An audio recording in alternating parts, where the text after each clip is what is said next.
नमस्कार, जय हिंद, वंदे मातरम। दोस्तों, आप सभी का एक बार पुनः नौकरी धारा एकेडमी पर बहुत बहुत स्वागत और अभिनंदन। मैं आशा करता हूँ सब लोग बहुत अच्छे होंगे। और आप सबको पता होगा कि राजस्थान में 7 जनवरी 2024 को राजस्थान लोक सेवा आयोग के द्वारा राजस्थान कॉलेज व्याख्याता राजस्थान का असिस्टेंट प्रोफेसर का एग्जाम है, वो 7 जनवरी 2024 को राजस्थान के 7 संभाग मुख्यालय पर दोपहर 12 बजे से लेकर 2 बजे तक आयोजित होगा।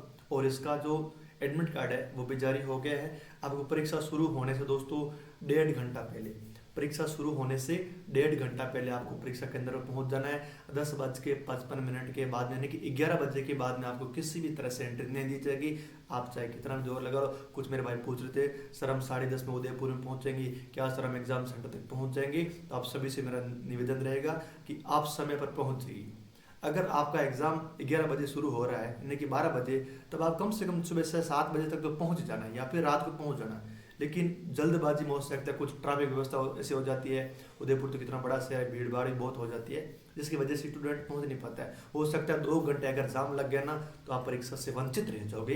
इसलिए मेरा निवेदन रहेगा कि आप तय समय पर पहुंचे। एक और बात कि ये 7 जनवरी को जो पेपर हो रहा है, क्या सर इसमें ओनली फॉर राजस्थान वाला मैटर पूछा जाएगा? बिल्कुल, ओनली फॉर राजस्थान का इतिहास, राजस्थान का भूगोल, राजस्थान की कला संस्कृति, राजस्थान की अर्थव्यवस्था और राजस्थान का जो करंट अफेयर है, ओनली वही पूछा जाएगा। और आपकी जो भी विषय है, चाहे आपकी हिस्ट्री है, चाहे ज्योग्राफी है, पॉलिटिक्स है, साइकोलॉजी है, फिलोसॉफी है और सोशलॉजी है, चाहे केमिस्ट्री, फिजिक्स, बायोलॉजी, जो भी आपकी सब्जेक्ट है, तो दोस्तों उनके पेपर है, उनके पेपर दोस्तों बाद में होंगे। उनके टाइम टेबल भी जारी हो चुके हैं। आपको टाइम टेबल हमारे एप्लीकेशन पर मिल जाएंगे और आरपीसी के ऑफिशियल वेबसाइट पर भी मिल जाएंगे। और आरपीसी के दोस्तों जितने भी पुराने पेपर है, वो पुराने पेपर हमारे एप्लीकेशन नौकरी धारा एकेडमी पर मिल जाएंगे। अगर आपको एप्लीकेशन का लिंक नहीं मिल रहा है तो इस नंबर पर मुझे मैसेज कर देना। अगर आपके राजस्थान में किसी भी जिले में कुछ भी दिक्कत आ जाए तो आपके अपने भाई को याद कर लेना। आपकी हर समस्या का मैं समाधान करूंगा। और जो 7 जनवरी की परीक्षा है, इस परीक्षा से संबंधित आपके दिमाग के अंदर कुछ भी डाउट हो तो एनी प्रॉब्लम, कुछ भी प्रॉब्लम हो तो बिल्कुल मुझे फोन कर सकते हो। आपकी हर समस्या का मैं समाधान करने का प्रयास करूंगा। और बीते 7 दिन से आपके बीच में लगा हूं, 7 तो क्या लगे, 10-12 दिन हो गए। इतने दिनों से आपके बीच में लगा हूं, मैं पूरी हेल्प कर रहा हूं। लगभग 1000 से ज्यादा स्टूडेंट के मेरे पास फोन आ चुके हैं। तो मैंने पूरा प्रयास किया आपकी हर समस्या का समाधान करने का, और आगे भी दोस्तों आपकी हर समस्या का समाधान करने का प्रयास करूंगा। और एक और बात मैं जो बताना चाहता हूं कि अगर आपने राजस्थान का कुछ भी नहीं पढ़ा है, जो 7 जनवरी का पेपर है, अगर आपने राजस्थान का इतिहास, कला संस्कृति, भूगोल, अर्थव्यवस्था अगर आपने कुछ भी नहीं पढ़ा है, तो आपसे मैं निवेदन करूंगा कि आप राजस्थान लोक सेवा आयोग और राजस्थान कर्मचारी चयन बोर्ड, इनके जो पुराने पेपर है वो पुराने पेपर देख लेना। उनका पुराने पेपरों का क्विक रिवीजन कर लेना। आपको राजस्थान के अलावा अन्य राज्यों में भी लगभग जो सीमावर्ती जो राज्य है वहाँ तो सारी किताब मिल जाएगी। तो आरपीसी के और आरएसएसबी के, राजस्थान लोक सेवा आयोग और राजस्थान कर्मचारी चयन बोर्ड, इनके पुराने पेपर पढ़ लेना। और किताब वही लेना जिनके जो क्वेश्चन के व्याख्या दी हो। एक जैसे कालीबंगा सभ्यता का क्वेश्चन है तो कालीबंगा का संपूर्ण व्याख्या, यानी कि कालीबंगा सभ्यता जैसे हनुमानगढ़ में ये सभ्यता कालीबंगा सभ्यता जो घग्गर नदी किनारे स्थित है, इस सभ्यता की खोज किसने की थी, इस सभ्यता के उत्खनन से यहाँ पर क्या क्या वस्तुएं हमें प्राप्त हुई, यानी कि संपूर्ण व्याख्या होनी चाहिए ताकि आपका एक दिन के अंदर सारा रिवीजन हो जाए। तो आपसे निवेदन करूंगा ये किताब लेके आ जाइए, आपका बेड़ा पार हो जाएगा। राजस्थान का जो मैटर पूछा जाएगा, यानी कि ये पुराने पेपर पढ़ लेना। मैं गारंटी दे रहा हूँ कि आपको 70 से 75% पेपर रिविजन होगा।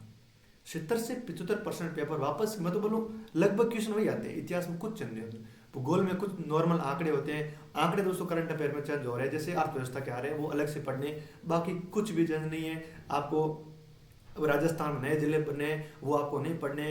अभी आपको जो पढ़ने राजस्थान के 33 जिले और 7 संभाग थे, आप उनको सिर्फ वही पढ़ना है, ठीक है। आपको नया कुछ नहीं पढ़ना है। तो बिल्कुल आप मस्त रहिए, चिंता मत करिए, पुराने पेपर पढ़ लेना। इन पुराने पेपरों से भी आपका बेड़ा पार हो जाए। एक बार पुनः बता दूं, राजस्थान लोक सेवा आयोग, राजस्थान कर्मचारी चयन बोर्ड के पुराने पेपरों की मार्केट में बहुत सारी किताब मिल जाएगी। और किताब वही लेना जिसके क्वेश्चन के नीचे थ्योरी हो, यानी कि व्याख्या सहित क्वेश्चन हो, वो पढ़ लेना, आपका बेड़ा पार हो जाएगा। बाकी कुछ भी मत पढ़ना। उसके बाद में आपकी अपनी सब्जेक्ट पे पकड़ मजबूत है, क्योंकि आप सब, मुझे पता ही होगा कि आप सब नेट जा रहे क्लियर अपने सब्जेक्ट से, तो वो तो आपकी पकड़ है ही, लेकिन राजस्थान वाला भी करना पड़ेगा। इनके अलावा आपका मामला सेट नहीं होने वाला है। अगर आप अपने सब्जेक्ट में कितना भी कर लोगे तो पूरे में से पूरे स्कोर नहीं कर पाओगे। इसलिए क्या होगा कि राजस्थान वाले बच्चे तो आपसे आगे रहेंगे, क्योंकि वो राजस्थान वाले वैसे भी कर लेंगे।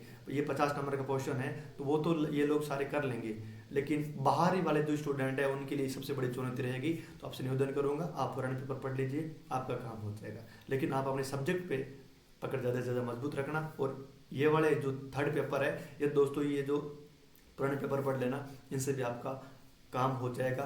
और अब पुराने पेपर है तो हमारे ऐप पर मिल जाएंगे, और हमारा व्हाट्सएप ग्रुप जरूर ज्वाइन कर लें, ये नंबर इस पर मैसेज कर देना। तो राजस्थान के जो कॉलेज व्याख्याता के लिए स्पेशल ग्रुप बनाया है, उसमें लगभग 100-200 से ज़्यादा स्टूडेंट जुड़े हुए हैं। तो आपके लिए मैंने स्पेशल ग्रुप बनाया है। आप अगर हो सकता है, अगर आपके कोई सब्जेक्ट का साथी मिल जाए जिनसे आपको हेल्प मिल जाए, तो बिल्कुल आप मुझे मैसेज कर देना। अगर आपके उदयपुर में किसी भी तरह की दिक्कत है तो बिल्कुल मुझे याद कर लेना। राजस्थान, उदयपुर तो क्या, राजस्थान में किसी भी कोने में अगर आप फंस जाओ तो अपने भाई को याद कर लेना, तो आपकी मैं ज़रूर हेल्प करूँगा। चाहे अजमेर हो, चाहे बीकानेर हो, चाहे जोधपुर हो, कोटा हो, जयपुर हो, या भरतपुर हो, चाहे उदयपुर हो, कहीं पर भी कोई दिक्कत है तो बिल्कुल मुझे याद कर लेना। अगर कोई भाई अभी यूपी में बैठा है, उनको ये पता नहीं कि सर मुझे ट्रेन कहाँ से क्या मिलेगी, कुछ भी दिक्कत है, एनी प्रॉब्लम, मुझे आप कॉन्टेक्ट कर सकते हो, मैं पूरी आपकी हेल्प करूँगा। बहुत बहुत धन्यवाद।